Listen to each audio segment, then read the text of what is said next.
what I thought. Hi, my name is Christina Blankenship, and this is my informative speech on Bell's palsy, and my audience includes Austin. Trenton. Melinda. Andrew. Nicholas. Okay, I'm going to start my speech now. Imagine waking up one morning and looking in the mirror to find one side of your face paralyzed. That is what happened to me about 4 years ago. I was rushed to the hospital, and I honestly thought I was having a stroke.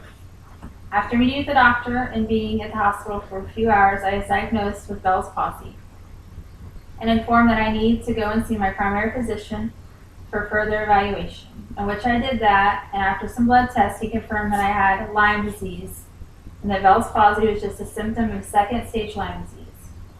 Today I'm going to tell you what Bell's palsy is, the symptoms of this, and how it is treated. I'll also be discussing treatments and some of the research that is being conducted on this neurological disorder. The information I'm going to share with you is beneficial to you because it will help you identify this disorder, and if it happens to you or a family member or a friend, you'll know how to handle it. So what is Bell's palsy?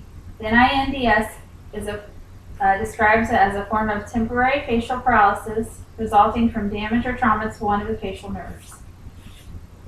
It is a neurological disorder that affects one side of the face in most cases, but it can affect both sides.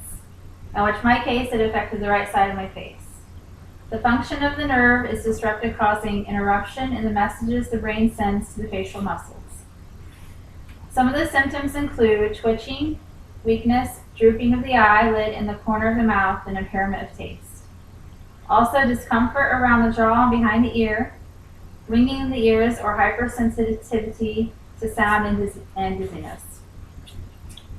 In my personal experience, the symptoms that I exhibited were drooping of the mouth and weakness in the eye, and within 24 hours, I wasn't able to blink, and that lasted for about 30 days. Also, I had severe ear pain. The exact cause of Bell's palsy is unknown, but scientists believe it is caused by a viral infection that causes the facial nerve to swell and becomes inflamed in reaction to the infection, causing pressure within the fallopian canal, leading to ischemia. Also, Bell's palsy is associated with influenza, headaches, chronic middle ear infection, high blood pressure, diabetes, sclerosis, tumors, Lyme disease, and trauma such as skull fracture or facial injury. So you might ask yourself, can this happen to me? And the answer is yes.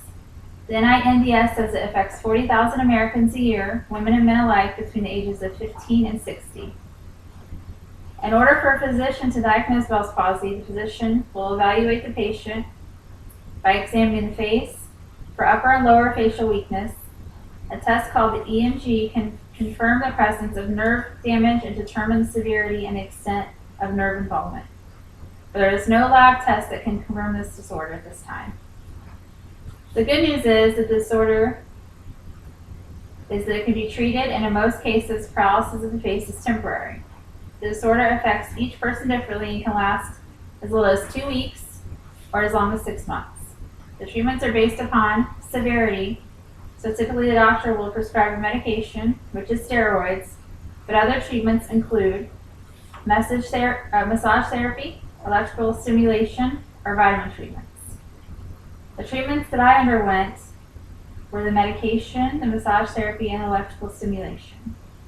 But I did not start recovering until 5 or 6 months after it occurred. The NINDS is conducting research that includes focusing on circumstances that cause the disorder and also developing methods to repair the damaged nerves. In my speech today, I've defined Bell's palsy, giving you just enough knowledge of the disorder that you can explain it to someone else, and if it happens to you or someone you know, then you'll know how to handle it. Thank you for listening today. It was too fast.